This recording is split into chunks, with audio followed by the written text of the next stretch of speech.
1906 à 1954, le Congo belge a fait 48 ans sans éducation universitaire. De nombreux dirigeants belges estimaient que pour le développement harmonieux du pays, il n'était pas nécessaire de créer une petite élite d'indigènes. À l'indépendance, on compte seulement 30 diplômés pour l'ensemble du territoire national.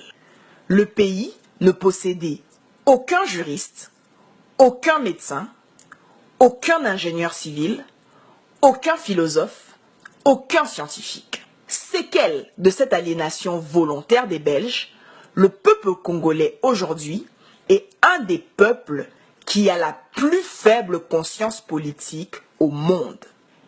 1994.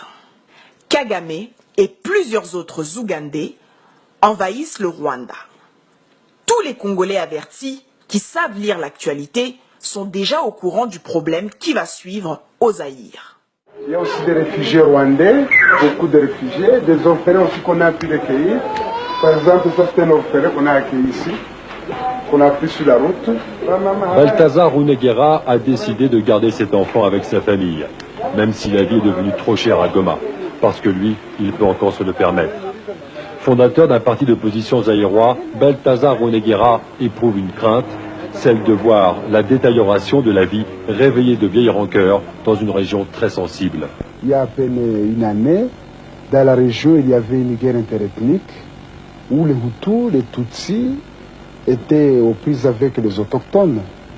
Maintenant, avec l'arrivée massive de ces Rwandais, de ces Hutus rwandais, ça doit poser de sérieux problèmes dans la région du Nord Kivu. Il y aura inévitablement, tôt ou tard, on va avoir des problèmes ici. Il y aura encore des guerres, ça c'est sûr certain. Si les réfugiés restent. Si les réfugiés restent, il y aura des guerres. Vous voyez déjà à Saké. Plus de 1 million de réfugiés Hutus armés ont traversé à l'est du Congo. 2 ans plus tard, le Rwanda fait la guerre et occupe le Congo. Les Congolais avertis savent déjà que le Congo est occupé.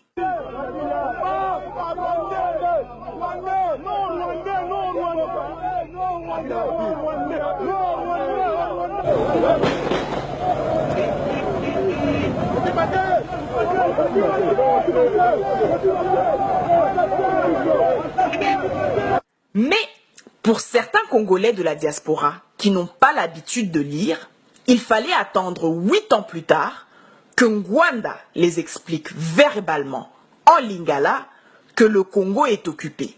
Malgré que ce groupe a pris conscience 8 ans en retard du problème du Congo, désormais, la bataille de la prise de conscience est leur priorité.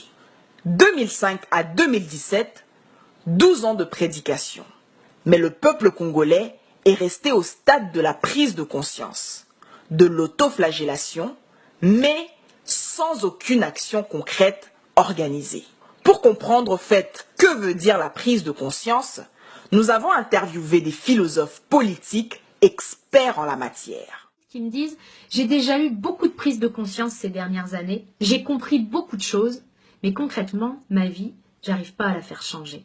Et je comprends tellement ça, parce que il y a une clé qui manque, il y a vraiment une clé qui manque, et cette clé, c'est le changement concret dans votre vie. Oui, j'ai compris plein de choses, mais comprendre plein de choses et avoir des prises de conscience, ça se passe à ce niveau-là. Et votre vie ne changera pas à ce niveau-là.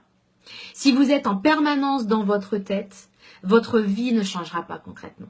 Voire même, elle va s'empirer parce que le malaise grandit. Vu que vous avez compris plein de choses, que vous savez en théorie ce qu'il faudrait faire et que concrètement vous ne l'êtes pas, ben, il y a comme un écart entre ce que vous avez assimilé, ce que vous avez compris et ce que vous vivez. Et cet écart est vraiment difficile à vivre et je l'ai vécu, je sais le mal-être qu'il peut occasionner. Et en fait, la mauvaise nouvelle que j'ai pour vous, puis la mauvaise nouvelle que moi aussi j'ai découvert en mon temps, c'est que votre vie ne changera pas avec des prises de conscience. Votre vie va changer avec de l'action. Et très souvent, c'est ça qui manque. C'est-à-dire qu'on a compris plein de trucs, mais on n'arrive pas à le faire redescendre dans notre cœur pour vraiment le vivre et l'incarner là, dans la matière, parce que on ne pose pas d'action. On a peur, donc on reste dans nos peurs, puis on réfléchit en se disant et en espérant que à un moment donné, on va avoir un déclic et puis que on n'aura plus peur de passer à l'action. Et ça, vous pouvez l'attendre longtemps si vous êtes dans ce cas-là, malheureusement. Parce que la peur fait partie du chemin. Donc, c'est tout à fait légitime d'avoir peur de passer à l'action. Alors, quand je vous parle d'action, vous le savez, je ne parle pas de rentrer dans la spirale du faire, puis de faire tout et n'importe quoi. C'est vraiment de faire des actions justes. Et pour trouver les actions justes, il s'agit de trouver les actions qui sont alignées sur celles que vous êtes vraiment. Pour ne pas que vous attendiez le bon moment, le moment où tout serait facile, le moment où il n'y aurait plus de peur, parce que ce moment-là, vous pouvez l'attendre très longtemps.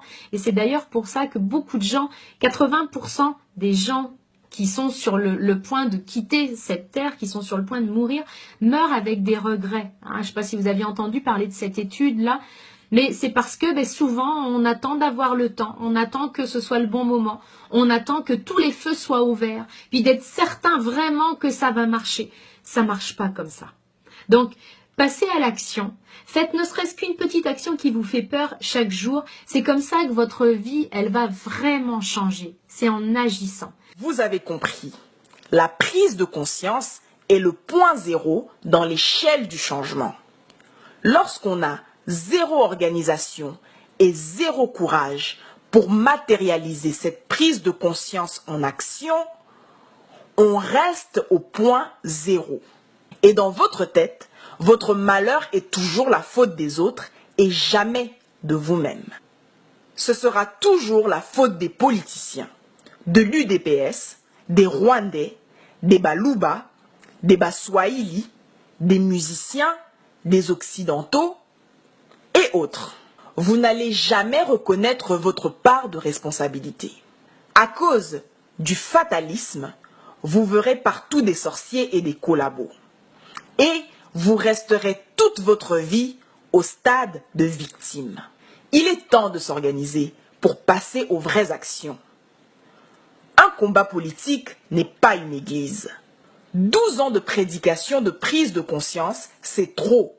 Surtout pendant que le peuple est en train d'être massacré.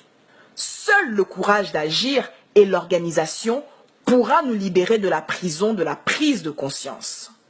Soki Mutu, pendant 12 ans, à prendre kaka conscience yakobala, mais azobala te, c'est que aza peut-être pédé.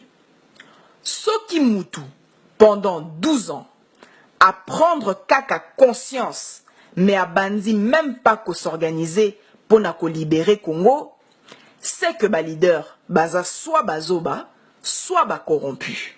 Oyo azana matoi ya koyoka, ayoka. Oyo azana motema ya kondima, andima.